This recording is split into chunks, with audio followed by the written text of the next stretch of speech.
Hello, beautiful souls. Thank you so much for clicking on this video. My name is Carolyn, and this channel is all about true crime, mystery, and anything abnormal. I highly recommend subscribing because this channel is definitely a vibe.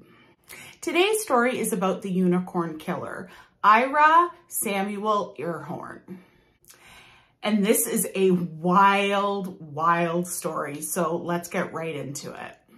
Ira was born May 15th, 1940 in Philadelphia. He grew up in a Jewish middle-class family. There's not much known about his childhood. It seems like he lived a pretty normal, typical middle-class life in Philadelphia. Born and raised on the playground is where I spend most of my days. Chill out, max, and relax. Okay, focus. Ira attended the University of Pennsylvania in the late 1950s and the early 1960s. During university, Ira became involved in ecological groups. He was very concerned about the environment and joining different movements. He was very much into counterculture, anti-establishment, anti-war. He kind of had the whole hippie vibe, but not in the peace and love kind of way. He appeared kind of like a hippie if you met him from the outside, but as soon as you got to know him, there was no peace and there was no love with this man. In 1970, Ira was a speaker at the first ever Earth Day in Philadelphia. Ira would claim that he was very instrumental in creating Earth Day, but the organizers of the event went on to highly refute this. Ira kind of liked to puff out his chest and act like he himself had created Earth Day, but that was completely untrue. The event was actually the brainchild of Gaylord Nelson, who was a United States Senator and former Wisconsin governor. He created the holiday to bring attention towards the need for environmental protection. Ira, however, while he did host the event in Philadelphia, he had very, very little to do with any organization or creating of Earth Day, and he would later be called a fraud by the people who actually did create Earth Day. Ira was an instructor of English at Temple University during the 1964 and 1965 school years. Ira's contract was not renewed because he admitted that he had contempt for the academic world. So being a professor at a university probably is not the job for you, Ira. He also liked to talk to his students about the benefits of smoking the devil's lettuce and LSD. So he's promoting drugs to the students. And he also sometimes would just be teaching class and take all of his clothes off and continue teaching completely naked. So yeah, the university was like, sweetie, you gots to go. This ain't the place for you. Ira had a 5-year relationship with Holly Maddux. Holly was a bright, beautiful young woman, and while her and Ira dated for 5 years, it was not a good relationship. Ira expected Holly basically to wait on him hand and foot. She would be required to brush his hair and just basically wait on him and do anything that he wanted. Also, Ira expected Holly to be faithful to the relationship, but he was not. And this is not something that he hid or thought that there was any issue with. There was a time when he was at a party and in front of Holly, he said to a friend, can you take Holly home so I can go and have sex with this other woman? And unfortunately, Holly kind of was stuck in this for about 5 years. But after 5 years, I think Holly realized that she deserved way, way better than this loser. And she ended the relationship. So in 1977, Holly moved to New York. She started dating a new man, and she was really starting to thrive in life. The only problem was she still had a lot of her belongings in the apartment that she shared with Ira. It's unknown of whether Ira threatened to throw her things away, so that's why Holly went back to get her stuff, or if Holly had just gone back to get the rest of her stuff, because obviously she wants her own stuff. On September 9th, 1997, Holly showed up to Ira's apartment to pick up her belongings, and that was the last time she was ever seen. Holly's family filed a missing persons, and eventually, after several weeks, the police went to interview Ira. Ira told the police that she had been there and she had gone to the grocery store and just never returned. And for 18 months, nobody had any idea what had happened to Holly, if she was alive or not, where she was, anything. Nobody had any idea. But 18 months after, his downstairs neighbors started to notice a smell. And they also noticed a brown red liquid dripping from his apartment into the apartment below him. So obviously the landlord contacts the police. So back in September 1977, the day that she had gone to pick up her things, Ira had killed Holly. He placed her body in a large trunk. He filled it in with packing peanuts and newspaper and a couple air fresheners to mask the smell. Like, bro, air fresheners? Really? Like, I don't understand. If you're gonna kill someone and you live in an apartment, you cannot keep their body in your apartment. I guarantee you. Every single time, oh, now I'm giving advice to killers. Don't kill anyone, and then you don't have to worry about what happens to the body. So after the landlord had contacted the police about the smell, on March 28th, 1979, the police came knocking at Ira's door, and the police were not confused at all about what the smell was. The police knew as soon as they smelt it exactly what it was. They knew that they were smelling a decomposing body. For 18 months, Ira had kept Holly's partially mummified body in a trunk in his bedroom closet. And by the time she was discovered, her body only weighed 37 pounds. So you can imagine how much decomposing had happened. An autopsy showed quite a number of skull fractures. So they were able to determine that Holly had most likely been bludgeoned to death with a blunt object. After Holly's body had been found, Ira went around to all his friends saying he had absolutely nothing to do with his girlfriend whose decomposing body was in his closet. So how does he go about explaining that? He gets real dramatic with it. According to Ira, Holly had been killed either by the KGB or the CIA because Ira had secret knowledge about government experiments being performed. Okay, Ira. Okay, Ira. So he was claiming either the KGB or the CIA murdered Holly, put her body in his closet to frame him for murder. Okay, we're getting real dramatic with this, Ira, but okay. Ira insisted that either the KGB or the CIA was trying to discredit him and make him look like a murderer. So when he had this secret government information and he exposed it, no one would believe him. But Ira, sweetie, the KGB, they're not going to frame you for murder. They're just going to kill you. They'll kill you. Like, they're not going to try to frame you. They're just,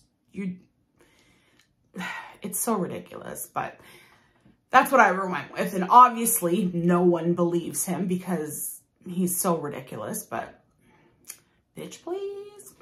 Ira was arrested for killing Holly, and his lawyer was able to get his bail at only $4,000. And I don't understand why, if you have this much evidence in a murder, why people can just get out of prison for really low bails or even bail at all. Like if you find someone's dead body in someone's closet, like that's pretty compelling evidence. But the judge said, hey, you give us $4,000, you're free as a bird. Just come back for court, okay? Yeah, you'll lose that $4,000. Make sure you come back. And Ira had very influential and very rich friends, so they easily paid his bail and he was free, and he just proclaimed his innocence and would go on to anyone who would listen about how he was framed and KGB and all this nonsense.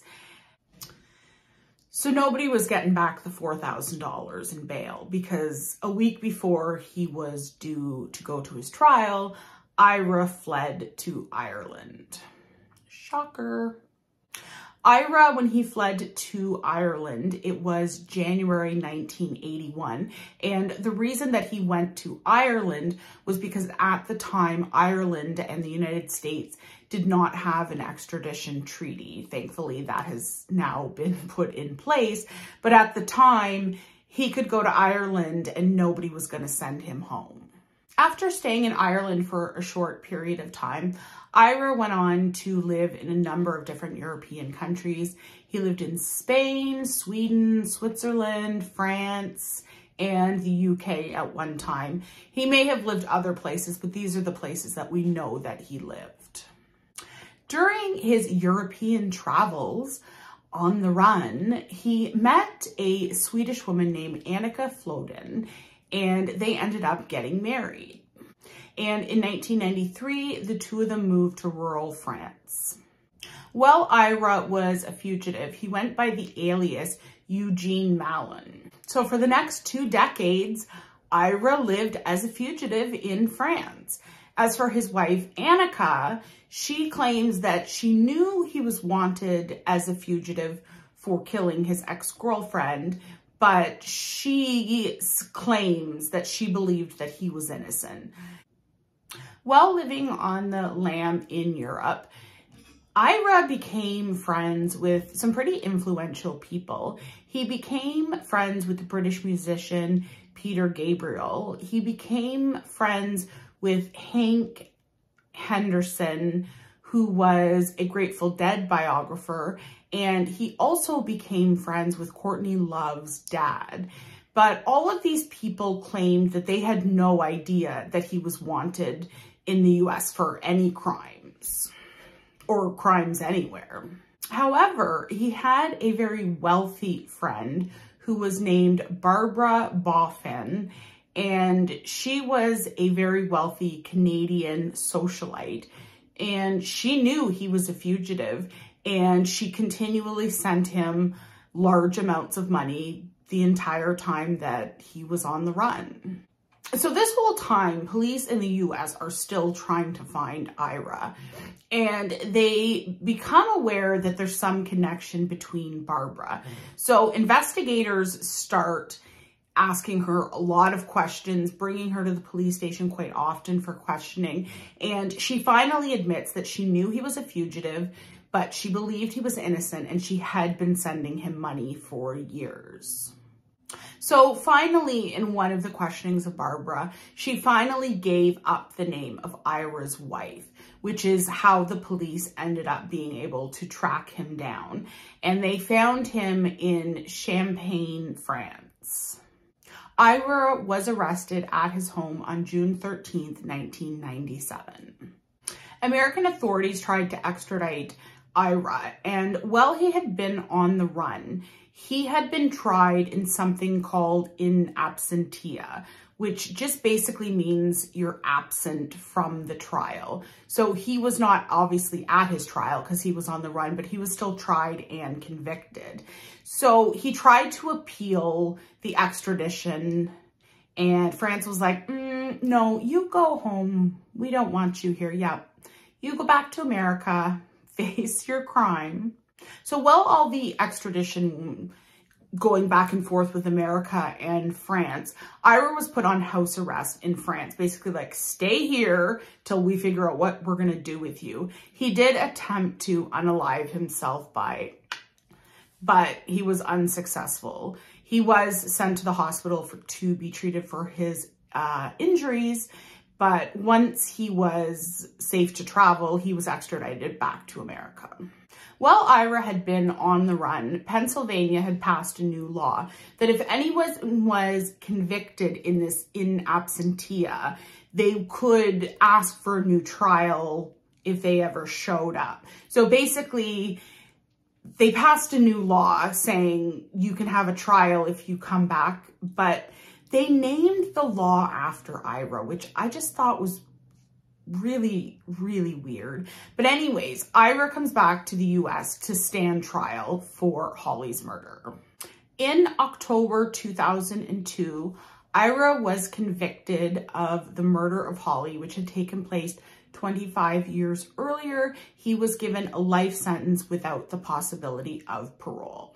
He's called the Unicorn Killer because his last name, the translation in German is one horn. So he used to call himself a unicorn. So then they decided to call him the Unicorn Killer.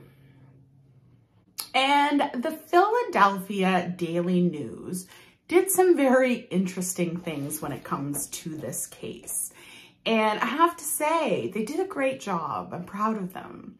So 1 year before Ira had been extradited back to the US, the Philadelphia Daily Mail put up a billboard with someone in the likeness of Ira. So it was clear that they were putting up this billboard and it was just a face that was supposed to look like Ira. And they encouraged people to throw rotten tomatoes at the billboard. The sole purpose for them putting up the billboard was for people to throw rotten tomatoes at it. And people loved it. And they were out there chucking rotten tomatoes at a billboard. I mean, it really didn't serve a purpose, but I love them. They also do more. So while the process was going on, waiting for him to be extradited, the Philadelphia Daily News decided they were going to do something else. So what they did was they created a form that they would send out to everyone in Philadelphia that read their newspaper. And it was basically a form. So if people wanted to write a message to Ira, the newspaper was going to collect all of these messages and then send them to Ira once he was back in the US. And hundreds of people took this opportunity to send messages to Ira. And they were all, you know, mostly threatening, saying how horrible he was. And when the Philadelphia Daily News was asked why they did this, they said, we just want to make his life as miserable as possible. So shout out to the Philadelphia Daily News because, yeah, I love it. You guys are amazing. Ira ended up dying April 3rd, 2020 in prison of natural causes. That's today's story. Thank you so much for joining me. I really appreciate you being here, for all of you liking, commenting, and if you ever have a suggestion about a story that you'd like me to do, you can always leave suggestions in the comments on any video at all. And I will see you in the next one.